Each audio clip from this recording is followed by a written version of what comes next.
Hello friends, welcome back to Go to Genius channel. In this video, we are going to learn Context API, how it was used to before the hooks, so we can understand the use context hook easily. So without wasting the time, let's start with Context API first, how it work. So friend, here we have our React code, and you can see in the app.js component I have called the video detail component. So let's see in this component what we are showing.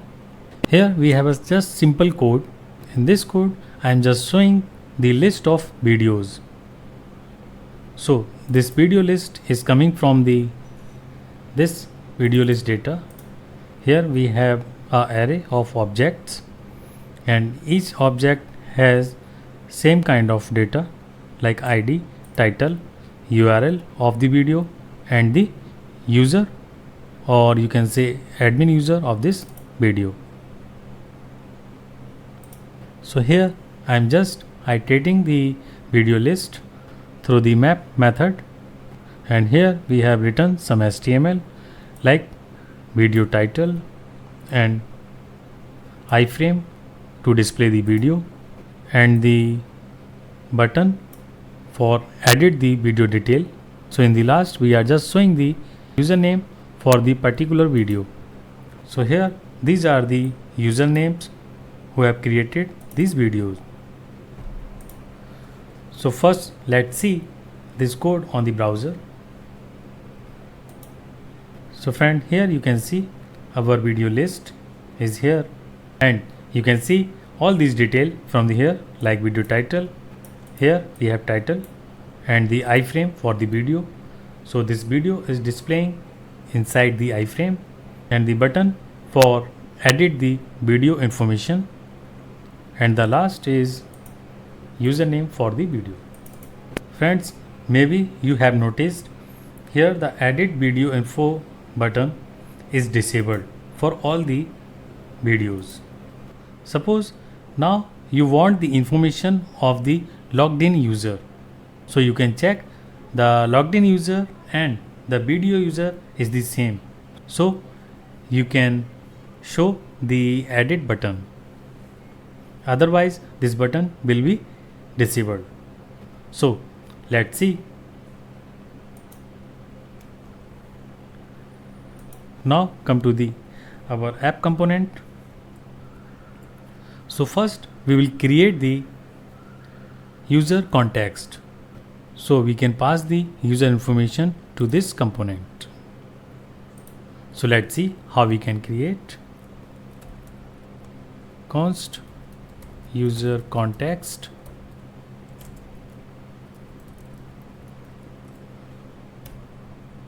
and you can create the context. So this is the user context reference variable, and how we can pass the information through this context, it's very easy. So for that we just have to give the provider for this user context. So just write the provider,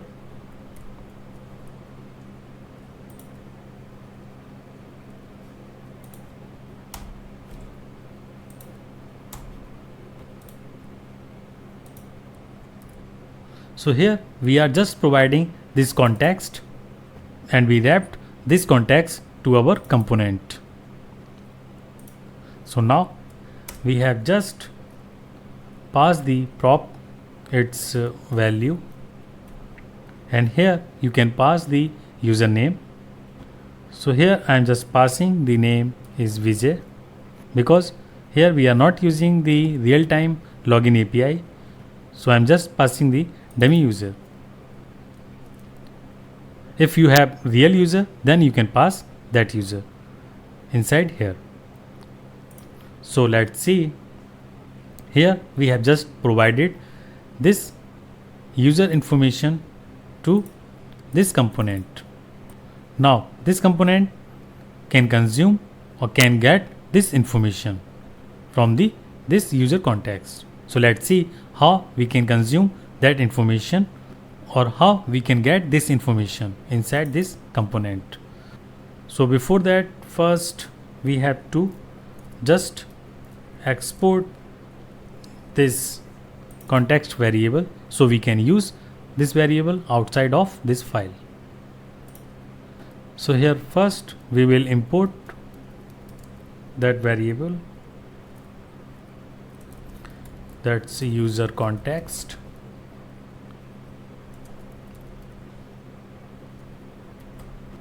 and we are importing this user context from the app.js. So just take the app, and now we have the user context.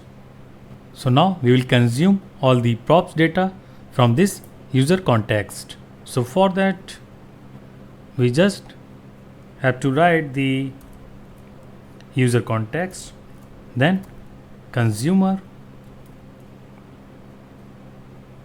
and we will move all this HTML inside that. So cut from here, and then so first here I will receive the username which we are sending through the props. So now the time to receive that username. So here you can receive username whatever you want to give the name, like I am receiving as a authenticate user, and here you can return the our HTML. Now first let's see. So here the code is working fine. Now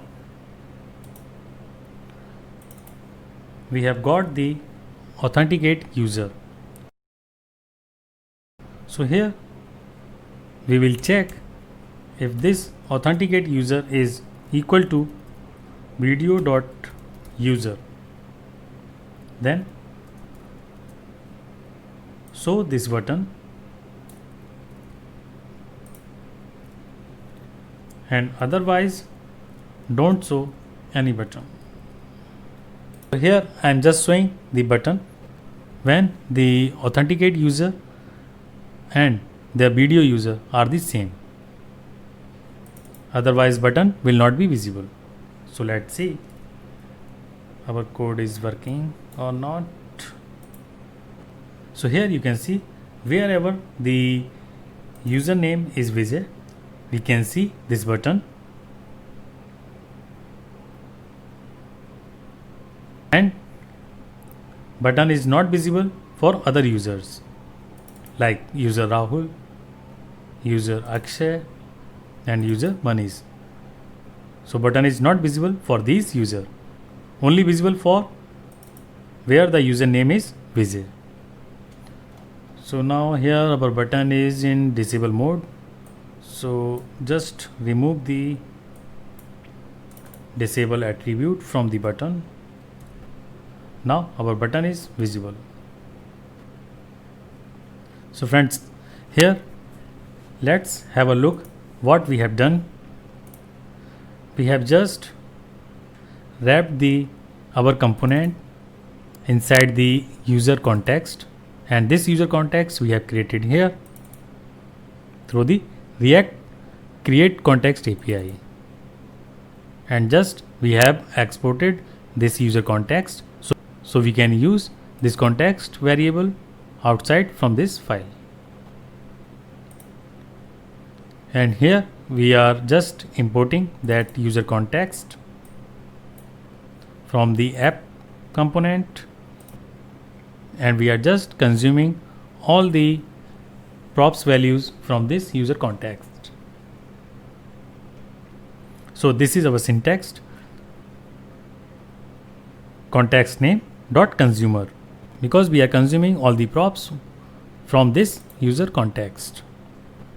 So friends, here one thing you must remember, we are passing the username from here, so we are getting directly this username, not through the prop names. So here you can see I am just receiving directly that username inside this authenticate user variable. So I have just received here and I have used this username. Let's see one more scenario where we can change the theme of this page by passing the theme context. By using the theme context. So let's create one more context. For the theme context, again we can do the same thing. Just create the theme context. React dot create context.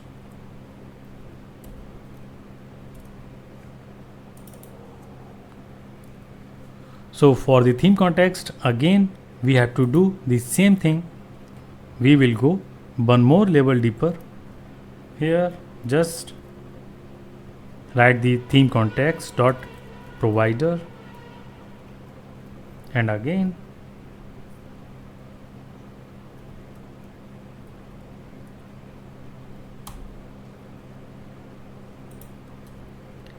we will do the same thing. So here we can pass the value for the theme. So I can pass the value is like dark for the dark theme. So let's receive this dark theme value inside our component. So again we have to import the theme context here from the app component, and we will use this theme context inside the return statement. So here I will use the theme context and the again dot consumer. So I am just getting cut our HTML from here, then we will use inside this theme context. So for that, first we have to receive the theme variable like authenticate user we have received. So do the same thing here. So just I am receiving the dark theme inside this theme variable. So this is theme, and again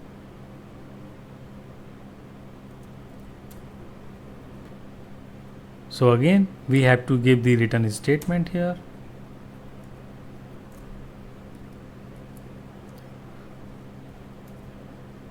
And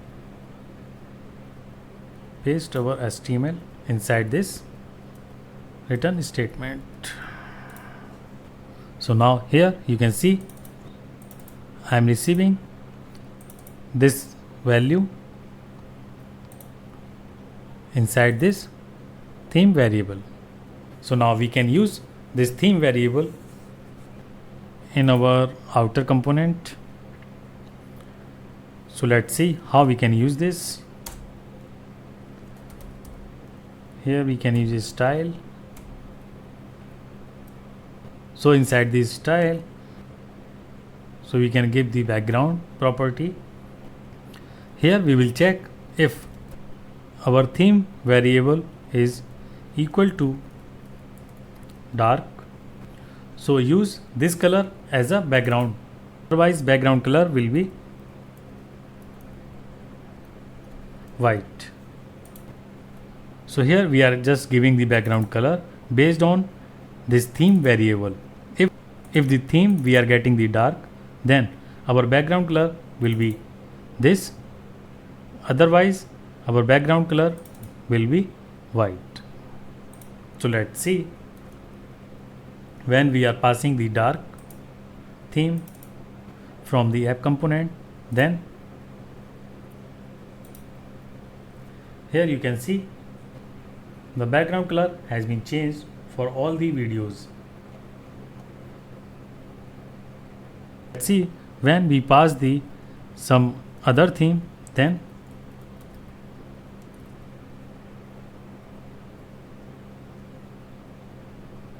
the theme background color is white. Here you can change the theme of your component on the based on this theme variable. So whatever the theme will be passed from the root component. So friends, here you can see how we use the context API before the hooks. So suppose you have some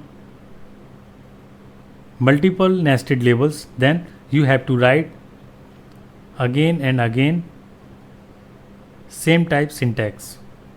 So friends, we wanna get rid of these kind of nested label syntaxing. Then now the use context hook comes in the role. So friends, in the next video we will see how we can reduce our code by using the use context hook API. So see you in next video.